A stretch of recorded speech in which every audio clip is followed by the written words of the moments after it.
Samsung Galaxy S2 LTE, expected 4th quarter 2011 or 1st quarter 2012. Based on the original Galaxy S2, the Samsung Galaxy S2 LTE has several hardware improvements. Most obvious is the support for LTE technologies, giving the S2 LTE very high-speed downloads in areas with LTE support. At the moment, LTE networks are not very common, but we do know that this handset will be heading to Nordic countries that seem to have relatively good coverage in major urban areas.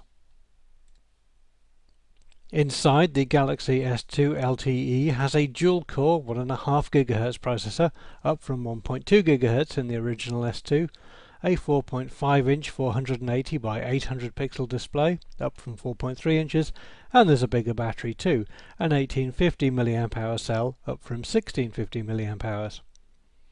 Other features are unchanged, including 1 GB of RAM, 16 GB of internal flash memory plus a microSD slot, an 8 megapixel primary camera, a 2 megapixel secondary one, Wi-Fi 3.5G support, GPS, and all the usual features you'd expect.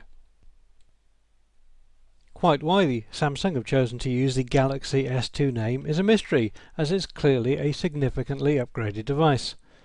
The original Galaxy S2 is an exceptionally powerful smartphone, but this promises to be even better.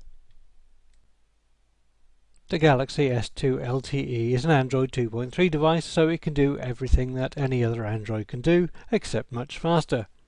This LTE version is roughly 10% bigger and heavier than the original Galaxy S2 at 130 by 69 by 9.5 mm, and it weighs 131 grams.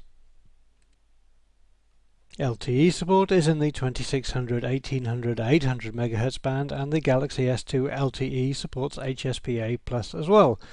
Of course, it will work on 3G networks and 3.5G networks too, plus 802.11a, b, g and n, Wi-Fi and Bluetooth.